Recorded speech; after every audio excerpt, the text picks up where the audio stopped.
வணக்கம் ராஜேஸ்வரி. அதாவது ஆப்பிரிக்கா நாடுகளிலிருந்து சென்னைக்கு பெருமளவு போதைப் பொருள் கடத்தி வரப்படுவதாக சென்னை விமான நிலைய சுங்கத்துறை அதிகாரிகளுக்கு ரகசிய தகவல் கிடைத்தது. இதையடுத்து விமான நிலைய சுங்க அதிகாரிகள் தனிப்படை அமைத்து தீவிர கண்காணிப்பில் ஈடுபட்டு கொண்டிருந்தனர்.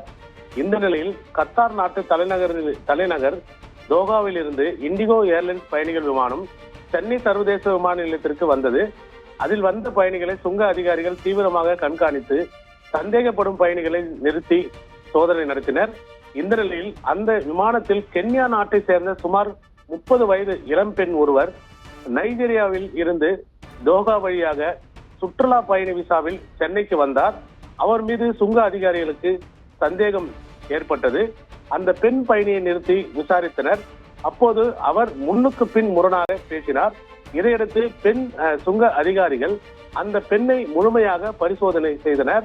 அந்த கென்யா இளம்பெண் அணிந்திருந்த ஷூக்கள் சற்று வித்தியாசமாக இருந்தது. இதை அடுத்து அந்த இளம் பெண்ணின் ஷூக்களை கழற்றி பார்த்து சோதித்தனர்.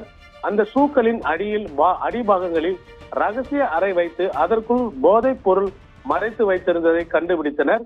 அது மட்டுமின்றி மேலும் 5 ஜோடிகள், அதாவது ஷூ ஜோடிகள் அவருடைய பைக்குள் இருந்தது. அந்த ஷூக்களையும் போதைப் பொருள் மறைத்து வைக்கப்பட்டிருந்தது கண்டுபிடிக்கப்பட்டது. இதையடுத்து சுங்க அதிகாரிகள் ஷூக்களில் இருந்த போதைப் பொருட்கள் முழுவதையும் பறிமுதல் செய்து அது எந்த வகையான போதைப் பொருள் என்பதை ஆய்வு செய்வதற்கான சோதனை கூடத்திற்கு அனுப்பி வைத்தனர். அங்கிருந்து வந்த தகவலின் அது மிகவும் சக்தி வாய்ந்த கொக்கைன் போதைப் பொருள் என்றும் குறிப்பிட்டிருந்தது. மேலும் கென்யா நாட்டு இளம்பெண்ணிடம் இருந்து பறிமுதல் செய்யப்பட்ட மொத்த போதைப் பொருள் எடை 2.2 கிலோ கொக்கைன். அதன் சர்வதேச மதிப்பு ரூபாய் 22 கோடி ஆகும். இதையடுத்து சுங்க அதிகாரிகள் கென்யா நாட்டு இளம்பெண்ணை கைது செய்து மேலும் விசாரணை நடத்தி வருகின்றனர்.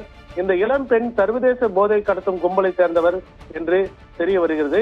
எனவே இவர் சென்னையில் யாரிடம் இந்த போதைப் பொருளை கொடுப்பதற்காக எடுத்து வந்தார், சென்னையில் சர்வதேச போதை கடத்தும் கும்பல் சேர்ந்தவர்கள் யார் இருக்கின்றனர் என்று தீவிர விசாரணை நடத்தி வருகின்றனர். இந்த சம்பவம் சென்னை விமான நிலையத்தில் ஒரு பெரும் பரபரப்பை ஏற்படுத்தியுள்ளது. ராஜேஸ்வரி, விவரங்களுக்கு நன்றி மனோகரன்.